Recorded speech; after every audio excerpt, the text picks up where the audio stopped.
got us together.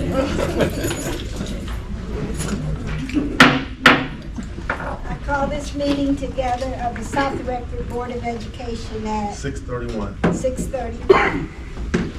May you stand for the Pledge of Allegiance. I Pledge allegiance to the flag of the United States of America and to the republic for which it stands, one nation, under God, indivisible, with liberty and justice for all. Next item on the agenda is the roll call. Would you call the roll, Mr. Secretary? Yes. Amanda Fletcher. Present. AJ Johnson is absent. Lori Hicks is absent. Shore Fletcher. Present. Misha Early. Present. Daniel Winston, present. Shirley Tolliver. Present. Next item on the agenda is the approval of agenda.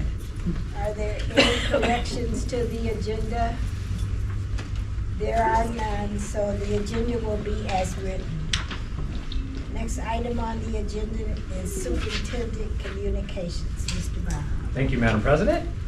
Special thank you is in order to both Adams as well as Thurston for the collective efforts from staff and students for the plantings and the miniature forests that are now in place at both Adams as well as Thurston. A couple Fridays ago, we had a ribbon cutting ceremony that took place over at Adams, and several staff and students participated in the ribbon cutting ceremony. And none of this would be possible without the efforts of many, and not only our staff and students, but also the National Fish and Wildlife Foundation, as well as Friends of the Rouge, Ford Philanthropy, and a special thank you to middle school teacher, Mr. Josh Crawford from Pierce, who helped orchestrate the project, as well as Principal Flowers and Principal Matt Rudy as well. Principal Flowers is here somewhere. There she is. And also many thanks to the operations team, John Dunn, and ABM site supervisor, Mark Taylor and his team, for the planting and all the effort that went into making sure that the plantings took strong root. So thank you for helping to beautify our campus at Adams, very fitting for this evening, as well as over at Thurston High School. Additionally, as we know, one of our areas of focus is developing future leaders. And so today we were fortunate enough to host the executive director from the Galileo Teacher Leadership Institute. And we were able to host at several sites. And Ms. Jen Mikos, the executive director, she was able to travel throughout the district today, in which she visited 3 of our teacher leaders here in South Redford, one of which also happens to be an Adams teacher, Miss Stephanie Smith, who is a Galileo Leadership Institute teacher this year, as well as Danielle Aguilar over at Thurston High School, as well as Sarah Walling over at Fisher. And many thanks are in order to Amy Davidson, our Galileo Leadership Institute liaison, Ms. Holly Palmieri, and also to Beth Harris, who was also integral in hosting the executive director from the Galileo Leadership Institute today. So we've been a partner with Galileo Leadership now for several decades, and so it's a privilege to be a part of that program and to continue to host additional opportunities for our staff about developing future leaders here in South Redford. So very fitting that Stephanie is here this evening. So, additionally, for those that are looking for something to do tomorrow evening from 4 until 5:30, Jefferson will be showcasing some of its most recent improvements from the bond at its open house tomorrow from 4 until 5:30. So if you're looking for something to do tomorrow and you want to stop by over at Jefferson and see some of their bond renovations that Adams had the opportunity to undergo a couple years ago, come on over and check them out at Jefferson. So with that, Madam President, that concludes my communications this evening. Why, thank you, Mr. Brown. Next item on the agenda is board communications. Are there any? Well, I have a couple. First of all, on this Thursday, we will be having our Wayne County Association of School Boards meeting Dinner's at 5:30. The meeting will start at 6. And our guest speaker is Brian Galvis from Suicide Prevention. And another thing is on February the 1st through the 3rd of 2026, the National School Board Association will be heading its 2026 Advocacy and Equity Institute. And if anyone is interested and would like to apply for a stipend, the deadline is Friday, November the 7th. And if you're interested, let me know and I'll give you a form. Okay? That's it. Next item on the agenda is the consent agenda. Mr. Kinsey, I understand you have some new hires. Yes, Madam President, thank you. You're welcome. Madam President, if I may, real quick, Mr. Kinsey, if I may.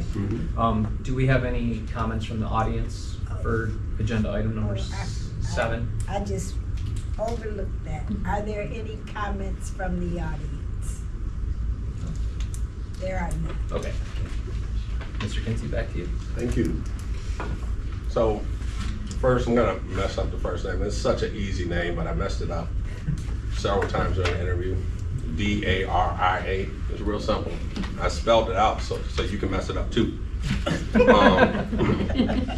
So I'm gonna take a stab. I'm gonna go with Daria. No. Daria. Gary. Mess it up. Mess it up. Ms. Daria Lewis is our new secondary math teacher over at Thurston High School. So this is Ms. Daria right here. She brings 8 years of mathematics teaching experience across middle school and high school. She holds a bachelor's of arts in psychology and anthropology and sociology from Kalamazoo College.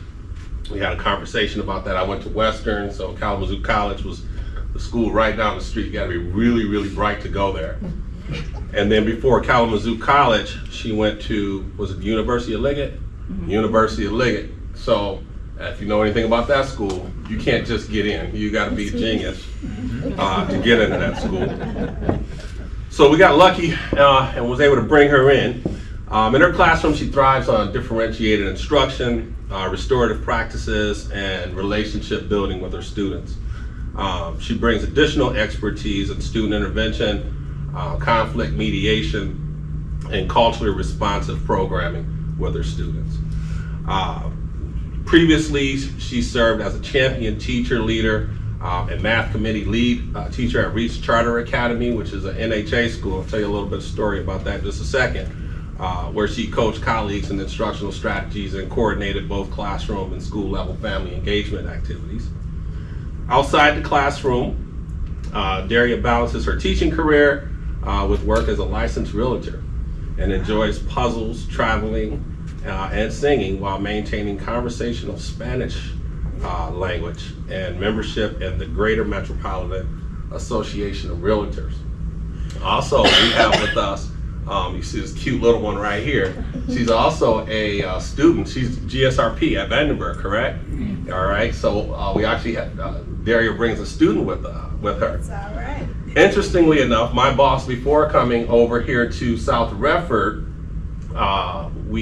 during the interview process, we learned is the same person, and that's actually her mentor. Wow. So really, really bright lady, great boss that I had prior to coming here. It's been her mentor for a long time and actually motivated her to go into education because she saw a lot in Daria.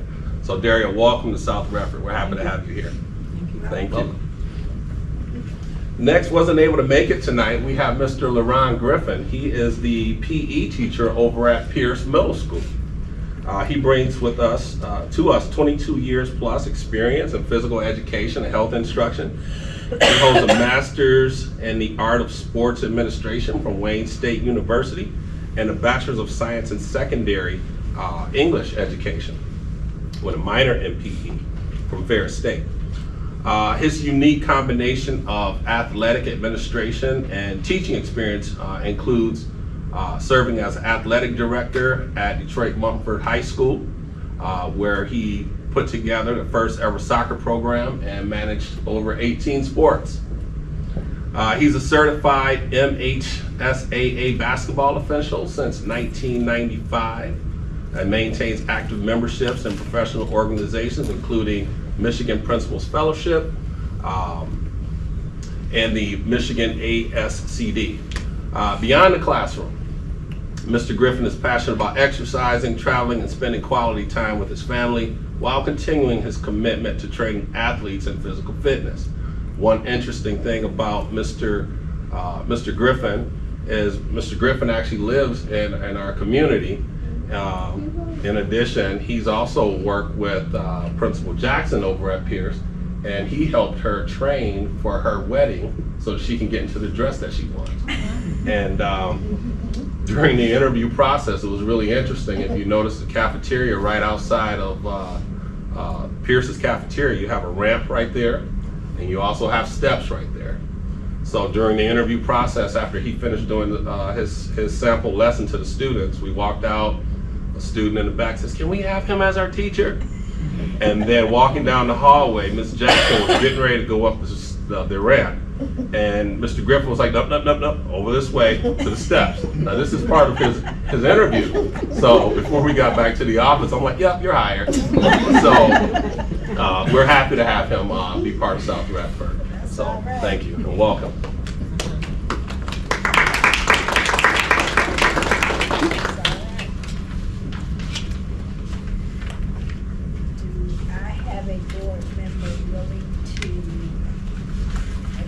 Consent agreement. Madam President, yes, I move the adoption and follow the resolution.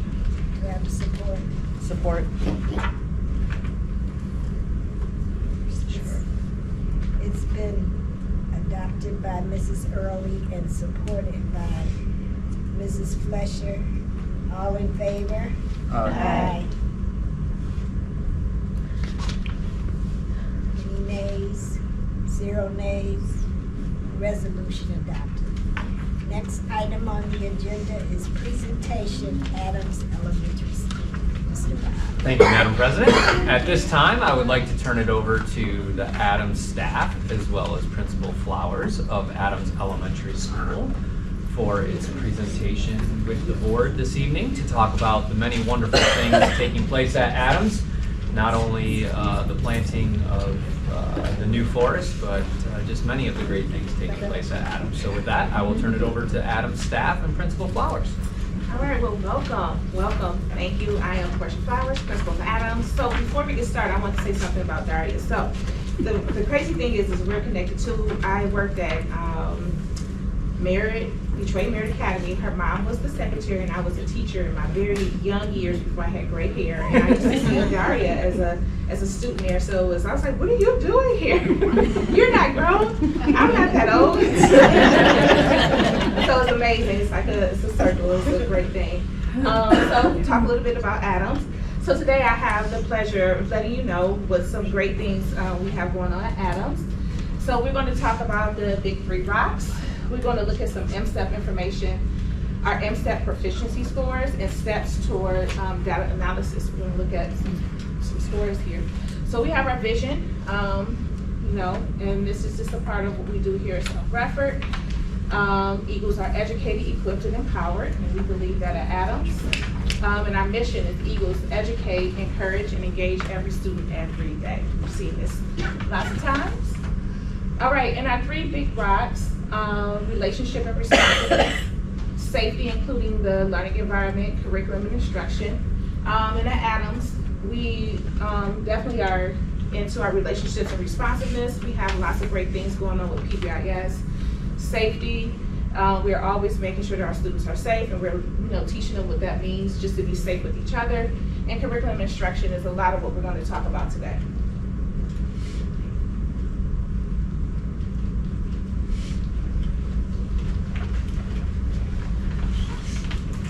The last piece was curriculum and instruction, and the balanced assessment system. So when we talk about balanced assessment, we're always looking at an upside down triangle. We're at the top of the triangle. The classroom has our biggest piece of the triangle, and that's for a reason. Inside of the classroom, you have formative assessment process, and you have the summative assessment process. And when our teachers are in the classroom, one of the biggest things that they do is they are always looking at how the kids are learning. They're asking questions, students are asking questions. They're looking at the work and giving them immediate feedback, and that is a huge part of our formative assessment process. While they're asking questions, while they're looking at the work, they're taking in information that helps them guide their instruction. And that's why when you look at this pie chart, 90% of what the teachers are doing to help form instruction is that formative assessment process. Then we have the 10%, which is our summative assessment process. And that comes with our classroom summative assessments. So you're looking at assessments that happen at the end of a lesson. You're looking at assessments that happen, for our district and school. So the iReady, which we'll talk about today, and then MSTEP. All of that is just that 10% of the summative assessment. Most of the work is done every single day in the classrooms with the teachers progress monitoring the students' work, giving them feedback, and really just changing what they're doing to make sure they're meeting the needs of the students. So I mentioned this, the iReady performance level crosswalk. So iReady is new to us this school year, and Adams did have an opportunity to use iReady last year in tutoring. We found great success, and I'll show you some of that success today. So our iReady benchmark, we'll be taking that 3 times a year. We were able to take that at the beginning of the school year, and it measures growth. And just even throughout this school year, we've been talking a lot about growth. And what the iReady does is it measures a couple different ways that they're going to measure growth, and we'll talk about that. So iReady measures how much a student has learned over time compared to their previous performance. iReady identifies student performance in each domain, vocab, phonics. iReady identifies student growth compared to peers nationwide. iReady identifies students if they're on track to be proficient on the state assessment for MSTEP. And growth is essential for students to close the achievement gap and attain proficiency. MSTEP measures if students met grade level standards. So, when you look at this data, this is Adams iReady data. This is the data that we received from the students tested this fall. So if you look here, you have our chart, has all the beautiful colors. When iReady assesses a student, they're assessing them at that grade level. So if you have a 2nd grade student, they just finished 1st grade, a lot of our students perform and they're saying, okay, guess what? They're at the end of 1st grade. And so then those students who are what they call 1 level below are scoring at the end of 1st grade. Our students who are mid or grade level are those students who are performing already at the 2nd grade level. So when you look at our baseline data, you would have to add our green and our yellow. So right now at Adams, 62% of our students are where they should be starting out as far as reading, and that's a pretty good number. And we're going to see that number again because we use that to create our school goals. Again, we see the same data for math, and at this time, 64% of our students, 190 of our students at the fall baseline are where they should be relatively in iReady. So we have a good start. We have a great foundation. Here, I talked a little bit about growth. So iReady measures growth. So our first chart up here shows the data we have. If our students don't make any growth at all, we will only have 13% proficient. We don't want that, right? And that's 13% projected proficiency in the MSTEP, meaning if they make no growth, if we don't teach them, this is where they'll land. That's not what's going to happen at Adams. Students projection here, and this is just if they meet their expected growth. Like, okay, you're only going to grow 1 year. We will be at 21% proficient. Now, iReady also measures another growth, and it's your stretch growth, meaning that if we not only teach them that year, and then we push them even further, we would get that 34% proficient, which is usually where we fall, and you'll see that in our MSTEP scores. So not only do we need to meet that expected growth, but we also have to stretch it, and we do that in intervention, tutoring, and other things to meet those student needs. So, I told you earlier that last year, Adams was able to test out iReady. And we had our 3rd and 5th grades have tutoring, and we did our MSTEP testing grade levels, and we did tutoring in our 3rd and 4th quarters. We utilized iReady for the lessons, and then they also have a cool map or roadmap that the students can do as they're doing the lessons in iReady. So for our cumulative data, 61% of our tutoring students receive proficient or partially proficient on the MSTEP for reading, and 43% of our tutoring students receive proficient or partially proficient. So we're excited that we have a what can I think? We have iReady within our schools. We're going to be using it, and it's going to help us grow our students. Are you gonna eat it? So for our MSTEP for ELA proficiency, we have years 23, 24, and 25. Last year, we stayed stagnant for 24 and 25 at 27% proficient for 3rd grade. For grade 4, we were at 39%. We went up from 24 to 25, a percentage point. And our grade 5 did an excellent job. They went from 23% to 35% proficient. For our math proficiency, 3rd grade, it went down to 23%, and we're working on that. For 4th grade, they did an excellent job of going from 26 to 34%. And from 5th grade, they did an even better job from 15% to 25% proficient for math for the year 2025. Now this was, I was extremely proud. So for MSTEP for science, 32% proficient in science, and we went from a single digit number in social studies to 18% proficient in social studies. So all the things we put into place, which we'll talk about now, are some of the same things we're going to do this year to increase growth, which is going to get us to proficiency. So you saw that here's what we identified: grade level proficiencies and deficiencies. We have met as a team, and we're going to continue to identify growth deficiencies by grade level. We looked at we haven't done this yet, but this is something that we're planning to do in our next team meeting, is look at our claim and target strengths and weaknesses with the MSTEP. We always do this, and this is how we pick our tutoring students and our intervention students. We look at data, and we look to see the students that are advanced. We look to see the students that need to be challenged. We look to see the students that need intervention, and we put those in the appropriate groups. We are also looking at our students that haven't shown growth in the MSTEP, and hoping that some of the things, not hoping, but planning that the things that we're putting in place as far as intervention, tutoring, and this, our small group, our time that we have with our students in the classroom will help create more growth by using our iReady data. And for now, we're looking at our attendance. We're looking at the impact of behavior on academics in our solutions meeting. We're working closely with the interventionist and instructional coach to create plans, and that's our what I need time.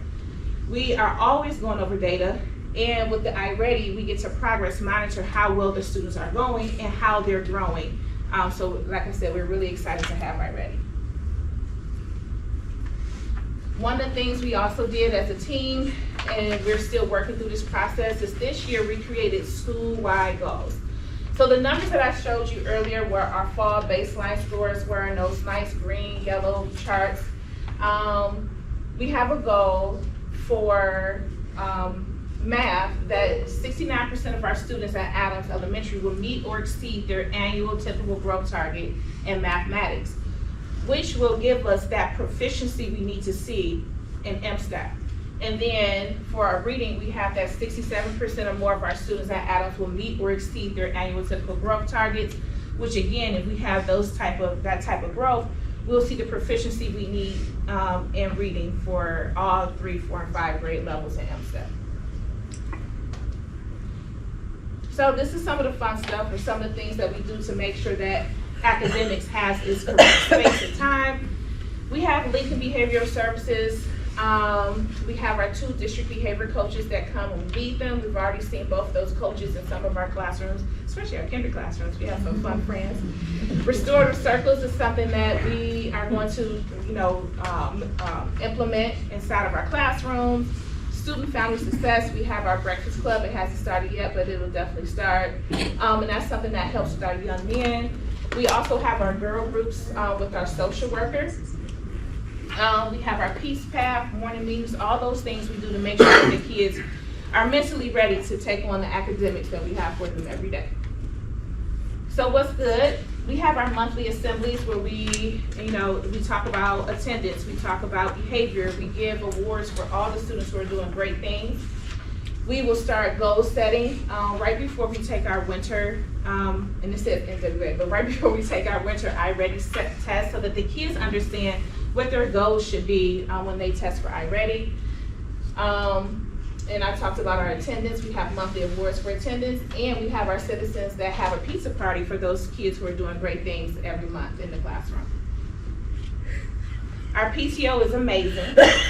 Trunk or treat is coming up, and you always see us outside with all our trunks decorated. That'll be later on this month.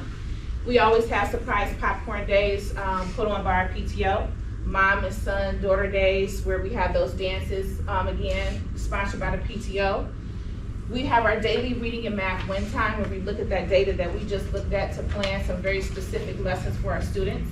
And then the things that we do just to keep our families and our teachers updated, we have our announcements and reminders in our weekly s'more. We celebrate the great things that are happening at Adams. And then we provide parents with learning resources that they always have available at their fingertips.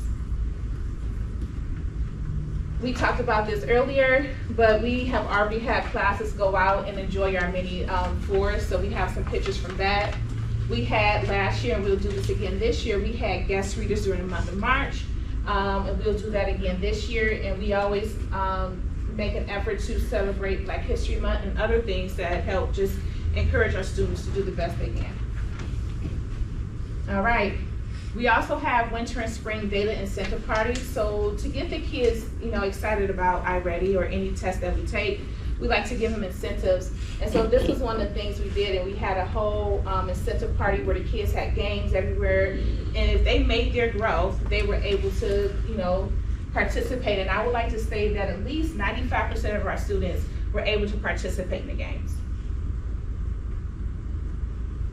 Any questions? Yes. When is your monthly assembly? When do you have those? So we usually have it at the end of every month. So we just had it, what was the last day? It's usually on a Friday. So this year, it'll actually be October 31st. Friday, October 31st, which is Halloween. So we have it every single month at the end, the last Friday of the month. What time? It's always at around, 9:15? Mm-hmm. Yeah, 9:15. And then, I had something else, I'll think about it. Okay. Any other questions? Yes, Mr. Lindsay. At higher levels, attendance plays a lot into testing and things like that. Do you see that having any correlation at the elementary school level as far as attendance and the test scores in iReady? Of course. So one of the things that when we have our solutions meetings, we're always looking at attendance. And we're always trying to put some incentives in place to make sure that we get the kids there. The hard part about elementary is that they don't drive themselves, right? The parents have to drive them. So in those monthly assemblies, we do give out the certificates, pencils, bracelets, things like that. We have a new incentive where the teacher are actually sending out letters to the parents, and if we see that the attendance starts to get better, we'll have a special treat for the students. Some parents are responding nicely, some not. But we're really trying to get the kids to encourage the parents to bring them, because we do see a lot of our students that are not making that growth are our students with higher rates of attendance issues. And instead of, we can't drive and go get them ourselves, we have busing, we have all those things. We're trying to put more incentives in this school year to get them there as much as possible, because it does make a difference. Thank you. Yeah. Any other questions? When is your trunk or treat? 24th. October 24th. think it's 6 to 8:30. Yeah. Put it in the calendar, let me tell you. I'll put it in the calendar too. 6 to 8. 6 to 8. Okay. Anything else? All right, well, thank you. Thank you. Adams did gift you guys with some water cups so that you can, you know, be hydrated on us. Okay? Thank you, guys. Thank you. Thank you.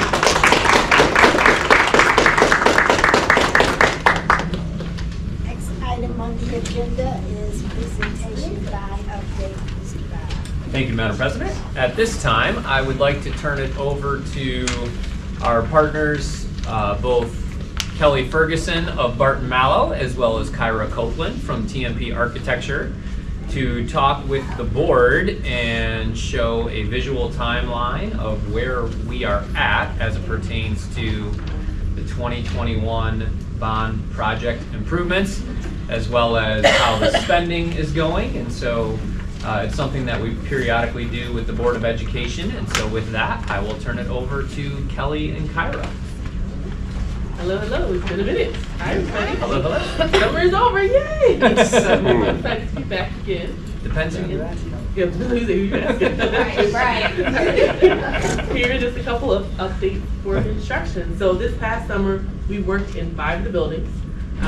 Thurston was a lot of little tech upgrades, so we don't have any pictures of that. But we did work in 3 elementary schools, Fisher, Jefferson, Vandenberg, as well as Pierce Middle School. So here are a couple photos to kind of show you what went on. So at Fisher, the last time we met, we were working in the now pre-K kindergarten wing, the little orange wing as we want to say, that's closer to Elmira. So we wrapped that work up at the end of June, or I'm sorry, at the beginning of June. And that is where you can see, here's an example of one of the classrooms. We had carpet replacement, we painted all the new finishes, we actually expanded several of the rooms, so they have larger spaces down in that wing. We have brand new technology in all the spaces there. New unit ventilators went throughout the district that are going on, new ceilings, new lights, brand new stuff. It looks really good in that space. We also, this past summer, upgraded the second floor of the building. So that's where we completely tore out, and that's what I really should have shown pictures of, but I forgot. We completely tore out the corridor walls and narrowed the corridor a little bit. We had a really big corridor to begin with. We narrowed it so that we have more classroom space, and more teaching space and learning space in that area. This is an example of a corridor that's going down to the elevator, but the rest of the corridor remained terrazzo, so we're going to polish that up really nice. Upcoming winter, it'll be nice and brand new and really sparkling and shiny and all that good stuff.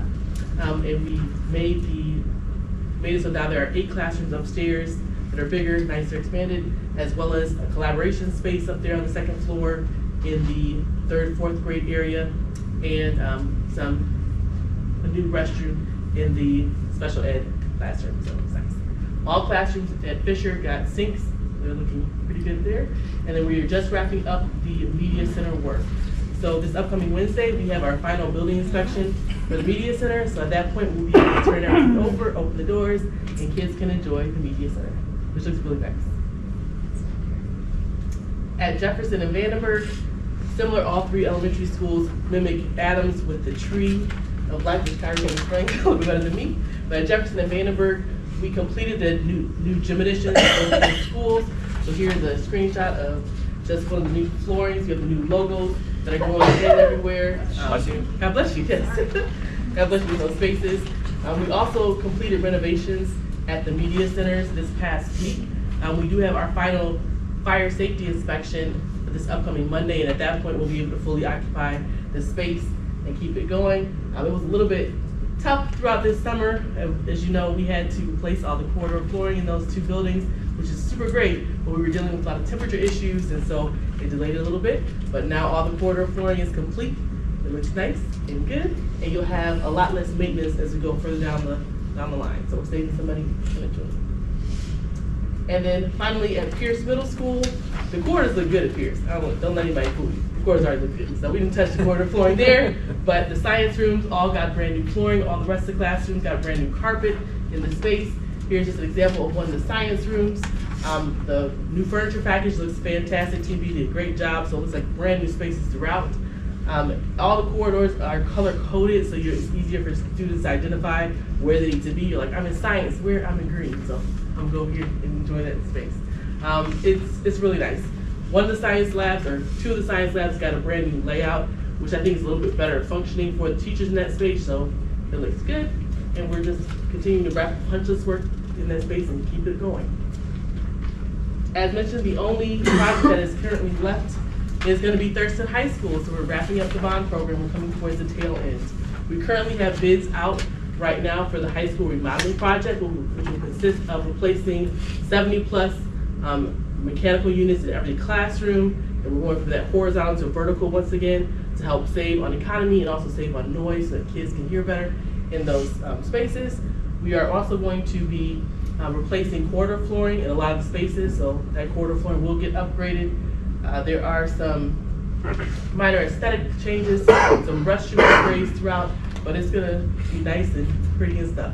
And that work will start this upcoming spring/summer of next year and continue through summer of 27. So that'll be a project in itself. In addition to that, at the same time, we are bidding out the last of the tech packages, which is our high school cabling. We are taking advantage of the E-rate savings that we can acquire, so it's gonna actually go into effect this upcoming April, and that's when we'll go ahead and start installing that, so you'll have nice new data cabling for years to come. Keeping it good. All right. And just a quick update on finances. So, just so everybody understands what is happening here is, this is an example that we worked in the district, and this is the award recs that we brought to the boards. So every time we would come to you guys with a recommendation throughout the different phases, we added those totals up here to give you the contract plus contingency. For those that don't know, contingency is just an extra pot of money that we set aside, usually about 10%, between 8 and 10%, for any changes, any hitting conditions that might come up, or any modifications that the district decides, hey, this design change needs to happen for functionality of our students. So this is the total award rec that we had throughout the project so far. This is the amount that we've spent, and that has been contracted out to date, so any change orders that we might have had to do because of different stuff that came up. And these are the final anticipated costs from our summer work throughout the variety of these projects. Some of these are due to, like I said, hitting additions that came up throughout this summer. We had a lot of work that went in place this summer, so a lot of costs have to get finalized, as well as just different things that might have occurred. So this is our final anticipated cost total, and when we go back and look at it all, what we asked the board for versus what we actually spent and anticipate to spend, we have a savings of roughly $1.7 million. So we're looking pretty good overall for what we asked for you guys. And then we're gonna take that to the rest of it and hopefully come with the savings for the high school when we get these bids in and keep you in the black. Sure. Are there any questions from anybody? The chair? Yes. Yes. Kelly, can you tell me why Thurston is over budget? Yep. I can take- $50,000, what caused that? Sure. So this is primarily the high school chiller replacement project. And when we did the chiller replacement, we encountered a lot of underground piping that was in really poor condition that was not anticipated. So the original contingency, like I said, for that project is roughly about 10% or so, what we asked for the board. So if you look at the award rec, which was includes at 10% with 875, we actually ended up spending a little bit more. And then we do have some controls work that we're gonna have to finish up when we do the final high school project that we're including right now in this number, which is what's caused to go over 50. But we are still in the black for everything else. So even though we didn't like the fact that we went over here, we knew that we were gonna come under, especially because I think we were doing add-ons at the same time, so we knew we had a little bit of savings and add-ons to compensate for that to be aware. Thank you.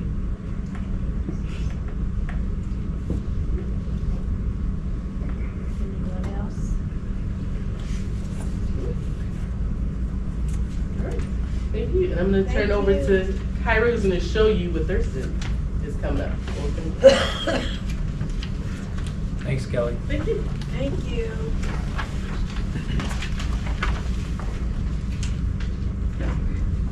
Well, good evening, everyone. Good evening. So here we are at the last school of this bond.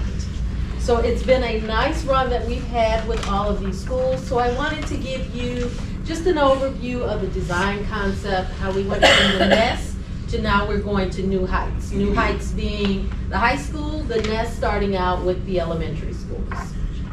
So just giving an overview so that you could see the color palettes and the materials that we had at the elementary schools for the Nest, also looking at the different palette that we had for Fisher, looking at what we grew into as they're getting a little older, so you're going from the Nest to the Mountains, looking at the different colors that we're introducing. And now here we are at the high school. So now we are at the Heights. So we're looking at different carpet. As you can remember, we had this carpet that was a typical carpet that we had for the schools. Now with the high school, they're getting their own identity. They're getting enhanced carpeting. They're getting a different color palette, but it's still growing on that theme of the eagle soaring, going to the mountains, and bringing in the colors of nature. So that is just giving you an overview of some of the design decisions. So now looking at the furniture installation. So this past summer, summer of 25 that just ended, all of the coded spaces, those are the spaces that receive furniture. So those spaces got furniture this summer, and then the remaining spaces will be getting furniture in summer of 26. So that's just showing you the areas that were affected and then the ones that are coming up. Looking at our toilet room remodeling, and that's a big priority that the school had. They wanted to make sure that the students felt seen, felt appreciated, that when they used the facilities in the building, that it was a space that they could be proud of. So this was a very high priority that the principal and assistant principals had for the school. So you will see in here, it's showing the key of how the toilet room scope is gonna go. So you can see where there is full renovation as the base bid, and that is being where they're getting new toilet partitions. They would get new faucets on the sinks, new flush valves on the toilets and the urinals, and of course painting in those spaces, new toilet accessories as well. And then you can see how we have one toilet room for the girls that's near the auditorium. They're also getting ceiling work, and that's because there was some paint that was on the grid, and again, wanted to make sure these spaces look good for the students, so we're replacing that. And then you can see how we have some of the toilet rooms that are coded for getting flooring. And that's where previous renovation work that was done in these toilet rooms, where maybe toilet partitions were moved and you would see like a strip of a different kind of a flooring, and that was part of the upgrade that they wanted to make sure that it was a cohesive look. So we have that to be done, and that's also being bid as an alternate so that we could be conscious of the cost for this. It is a high priority that the administration wants, but then also keeping in mind that costs may make it where that work can't be done at this time, but we wanted to get that in the package. So those are the different areas of scope that you can see for the toilets. Now going to the classrooms, and of course the classrooms are very important for the student learning spaces. So if you remember in a previous bid package is when the teaching wall was done. And by the teaching wall, I'm talking like an accent color. So you would see an accent color on the wall. You would see the marker boards that were already installed. So now we're finishing up the classrooms. We're going in and we are replacing the horizontal units like Kelly had mentioned, the mechanical units. We're going to vertical units. Because of that, we had a horizontal footprint that's now going to a vertical. So there would be a part of the flooring that would not match because of that. Again, looking at the aesthetics that they want for the students, a space they could be proud of. So what we came up with is along that exterior wall, you'll see the shaded area. That's where we're gonna replace the flooring and make it look intentional, an accent color, so that the flooring doesn't have a patchwork kind of a look. So that's what we would be doing. That's just showing you an example of 4 classrooms, but that's typical for all of the classrooms, where we would be going from a horizontal unit to a vertical mechanical unit and then upgrading the flooring for the students. We would be painting the remaining walls. Like I mentioned, the teaching wall had already been done, so we'll be painting the remaining walls in there. There would be ceiling work as needed. when like an example right here, you see the vertical unit, how it goes all the way up to the ceiling. So when we do that in these classrooms, we need to rework the ceiling a little bit for that. So that's part of the scope that's gonna be done. In our choral classroom, it was really important that they upgrade the casework so that they had upgraded casework for their robe storage, for their sheet music storage, for general storage that they have in that space. And this is another one where we wanted to add that as an alternate so they can look at the pricing when the bids come in to see if that's something that they could do. And I'm showing the 2 horizontal units. In this particular class, they have existing horizontal units and the new units would also be horizontal. So they will be new units, but they will be horizontal like the ones that are there currently.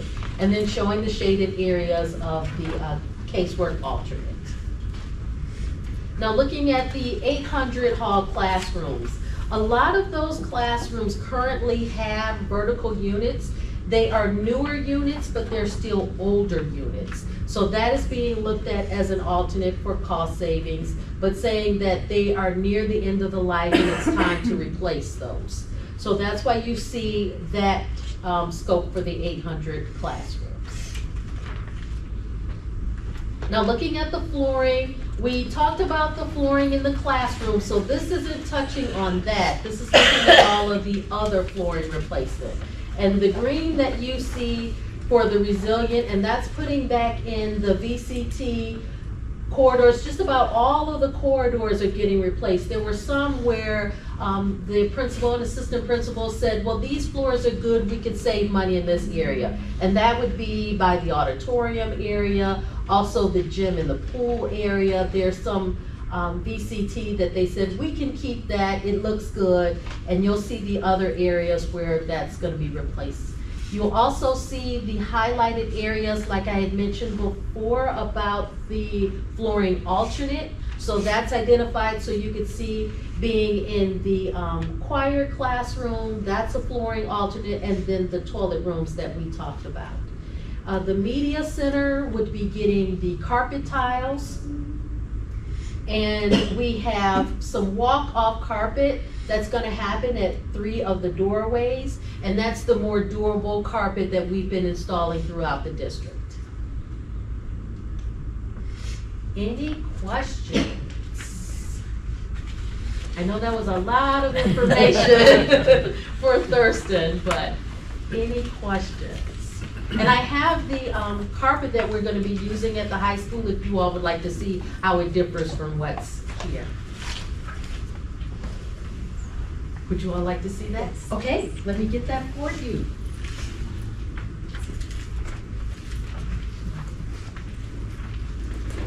And again, the concept of that is to have a new, sophisticated look, and I'm gonna put it on the floor so that you can see the difference in how their carpet would be versus the carpet that we already have down there. But you see how it all matches, it's still kind of in the same line. The teal that we have in this carpet is picking up on the existing furniture that they have in the media center. A savings that we have there is trying to use a lot of that existing furniture, and it's in that teal line, and that's why we picked a carpet that goes along with that. So that's the new carpet pattern that we have.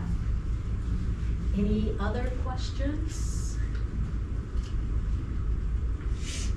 Right, thank you. Thank you, Thank thank you so you. much. Thanks, Kyra. Thank you.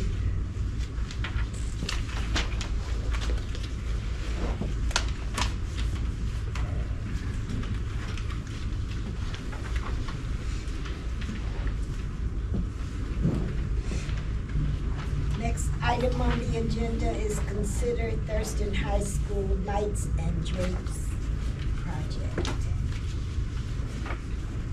Thank you, Madam President. At the board meeting on September 22nd, 2025, the board discussed the Thurston High School Lights and Drapes projects.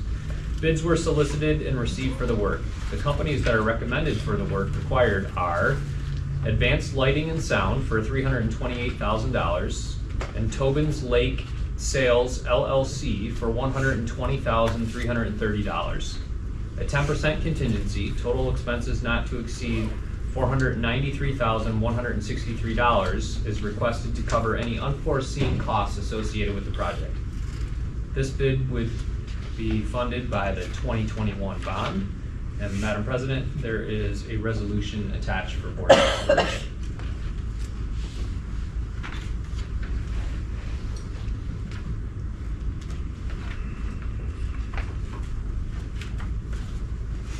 Do I have a board member willing to adopt the resolution?